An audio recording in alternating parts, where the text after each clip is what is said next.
Hi guys, this is Tom Lee, Creative Director from Team Ninja. Fantastic. It's my first time here at Winter Brawl. Really feeling the community support. Dead or Alive scene has been growing. I see a lot of new faces, fresh blood into the scene. It's been very good for us. As a creative director, I work together with the dev team to come up with concepts, direction, and ideas. And actually, I transitioned from that point to the marketing side and work with the marketing team to come up with marketing plans and strategies to help, basically promote the title. Our DOA game has been gone out of the scene for almost 7 years, since DOA 4. And there was a lot of things we wanted to do, but there was a central theme for DOA 5. And that was to prove to everyone that DOA is a true fighter. Hence, the concept of the I'm a Fighter campaign originated from our development strategy, our development goal, as a matter of fact. So we took that literally and the I'm a Fighter message, and we pushed it to the marketing, and that became the sort of the marketing campaign slogan for DOA 5. So, I think it's a sort of a understood knowledge within the competitive scene as well as the gaming industry that DOA is known for their amazing visuals as well as their voluptuous female characters. So, it's a sort of a double-edged sword in the sense that we get praised for our amazing graphics, but we're never taken seriously because of the portrayal of our characters. So, I think with DOA 5, we really wanted to go and try to prove to everyone that we're more than just a pretty picture, that DOA has, a deep gameplay value as well, a deep fighting aspect to the game.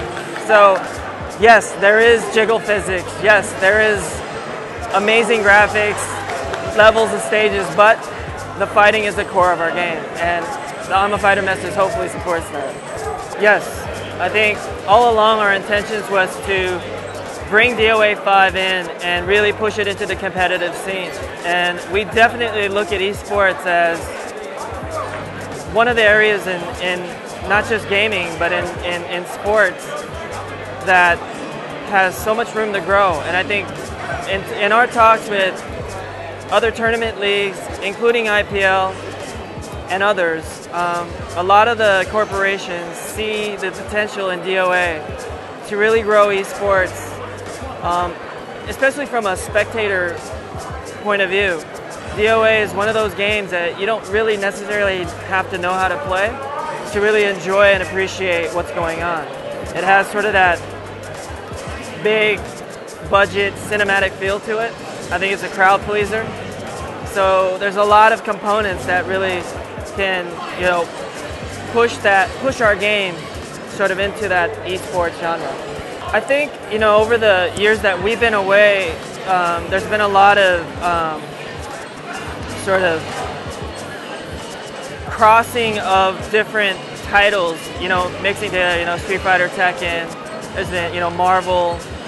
I think that whole sort of movement intrigued us, but at the same time, we didn't want to just come in, jump on that bandwagon, so we decided to have somewhat of a collaboration with Virtual Fighter. Virtual Fighter is a franchise that we have a whole lot of respect for. It's in fact the franchise that sort of inspired us to create DOA.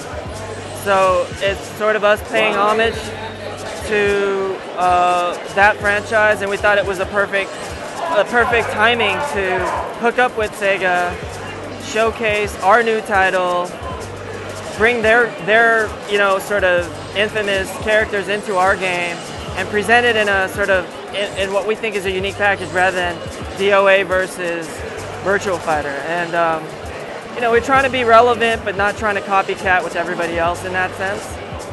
We have plans looking at the future of DOA to possibly explore more options like that. But yeah, I think that's one of the things that we did. Definitely, I think moving ahead, looking at things like next-gen console, for instance, and the capabilities that presents for fighting games or all games in general. I think one of the biggest things that we're looking at in terms of pushing the fighting game genre is utilizing the social media aspect. I think allowing players to engage with one another through online, but to be able to express their fights, express their knowledge through social media on the spot, on the go, is something that's really exciting for us. I think that would really open up a lot of sort of new eyes, new fans to this thing. Even in the world of esports, I think it's not just a competitive scene, but it's also a spectator scene. That's very important for us. So I think the power of social media, I think, gives us more tools and more options to sort of push our boundaries. I think, first and foremost, I want to thank the DOA community. They've waited so long for DOA to come back, and it means so much to us to see them come back, support us in such a big way. And, our OG players that have been with us all these years, coming and sort of teaching the new kids what this game is all about, and seeing sort of the growing community with new faces. Right now we have this 14-year-old kid here with his whole family backing him. I mean, that kind of thing is really, really exciting for us to see. So I guess to the community is just encouraging them to keep doing what they're doing. We'll do what we do. We'll keep supporting them, giving them good games, good experiences. But, most importantly, I just want to say thank you.